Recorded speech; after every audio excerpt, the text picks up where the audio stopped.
নমস্কার, শুভ সন্ধ্যা। আজকে সন্ধ্যাবেলা তৈরি করছি। এই যে পনিরগুলো আমি একই সাইজ করে কেটে নিয়েছি। পনির অনেকটাই পনির ছিল।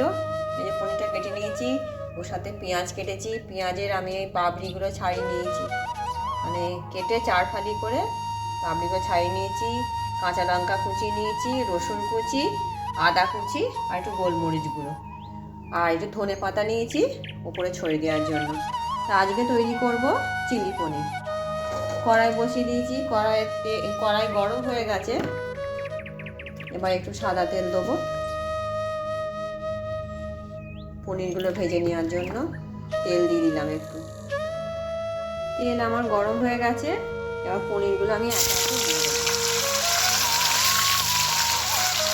গ্যাসের ফ্লেমটা কমিয়ে দেবো, কেননা একটু দিয়ে পুড়ে যাবে। ওই জন্য অল্প অল্প করে পনিরগুলো দিয়ে দেবো।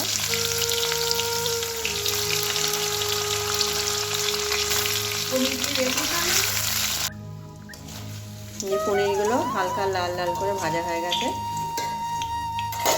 এবার এখানে আমি জলেতে নুন দিয়ে রেখেছি, এই জলের মধ্যে রেখে দেবো,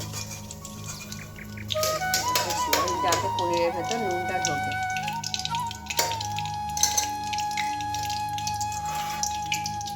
বাকি পনিরগুলো আবার দিয়ে দেবো এর মধ্যে।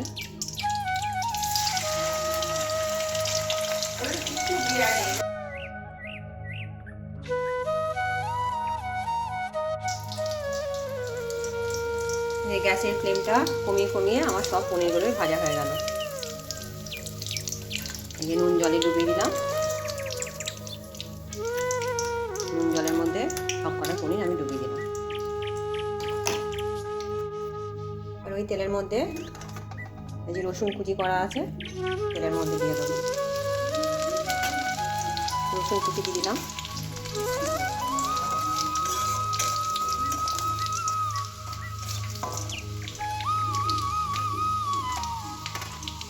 এবার দিয়ে দেবো আদা কুচিটা।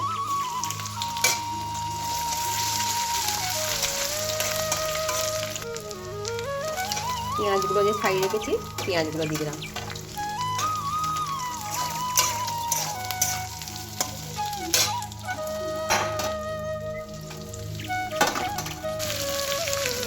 অল্প নুন দিলাম, চিনি দিলাম 1 চামচ মতো। পেঁয়াজগুলো হালকা নরম করবো, খুব বেশি ভাজা ভাজা করবো না, একটু নরম হয়ে যাবে। তারপরে এখানে এই যে টমেটো পেস্ট করে রেখেছি, টমেটো পেস্টটা দিয়ে দেবো। কাঁচা লঙ্কাগুলো দিয়ে দেবো।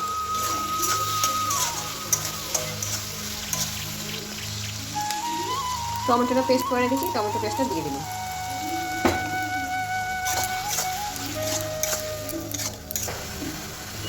এক চামচ লঙ্কাগুলো দিয়ে দেবো।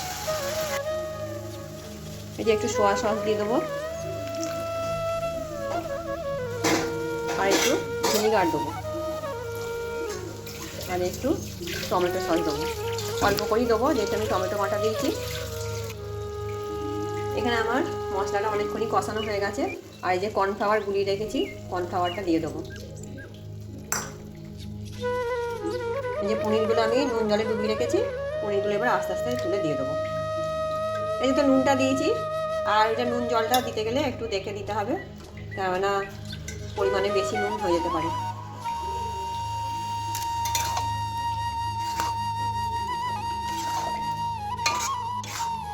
হালকা জল দেবো,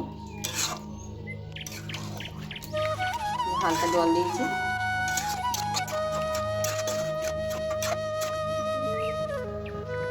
এই যে আমার পনিরটা হয়েই গেছে প্রায়, একটু ফুটে গেলে বন্ধ করে দেবো।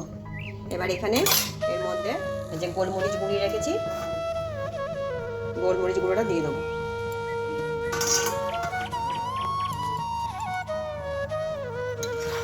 দিয়ে এবার চাপা দিয়ে দেবো, কিছুক্ষণ চাপা দিয়ে রাখবো। এই যে আমার চিলি পনিরটা একদম রেডি। এবার আমি বন্ধ করে দেবো। এই যে চিলি পনির হয়ে গেছে।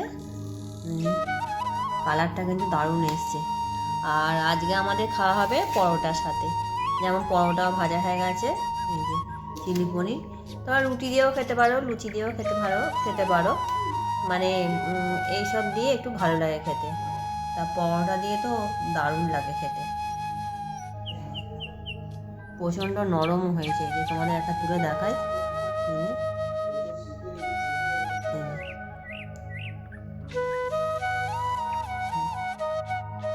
খুব নরম হয়েছে।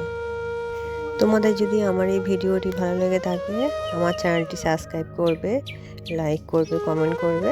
দেখা হচ্ছে পরের একটি ভিডিওয়ে। আজকের মতন টাটা সবাইকে। সবাই ভালো থেকো, সুস্থ থেকো।